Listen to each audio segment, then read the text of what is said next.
Bowling Scorecard, a guide to understanding the game. Hello and welcome. Today, we're diving into the exciting world of bowling. Specifically, we're going to unravel the mystery behind the bowling scorecard.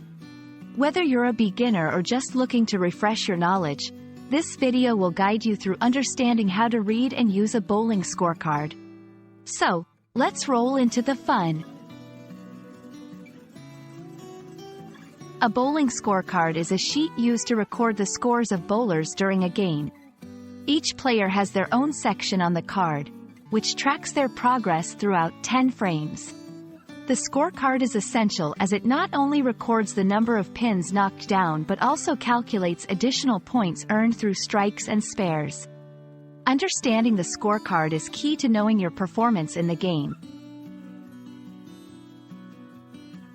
The bowling scorecard might look complex at first, but it's quite straightforward once you understand its components.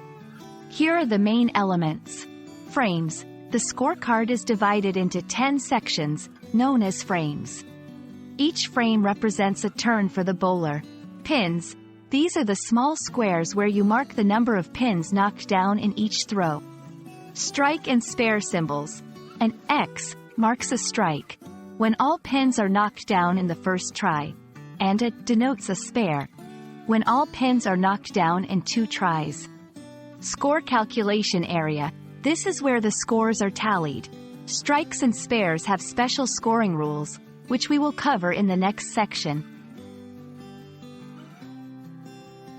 Scoring in bowling can be a bit tricky due to strikes and spares. Here's how they work. Strike, X. If you knock down all 10 pins in the first throw of a frame, you get a strike. A strike is worth 10 points, plus the total of your next 2 throws. Spare. If you knock down all the remaining pins in the second throw of a frame, it's called a spare.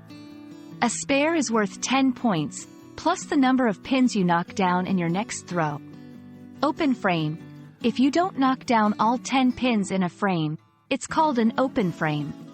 Your score is simply the total number of pins you knocked down in that frame. Recording scores accurately is crucial. Here are some tips. Be precise. Ensure you're marking the correct number of pins in each frame. Understand the symbols. Remember that X is for strikes and for spares. Calculate carefully, especially for strikes and spares. Ensure you're adding the scores from subsequent throws correctly. And that's a wrap on understanding the bowling scorecard. We hope this video has clarified how to read and use the scorecard effectively. Now, you're all set to keep score the next time you hit the bowling lanes. Remember, practice makes perfect. So don't worry if it takes a little time to get used to. Have fun bowling, and see you in the next video.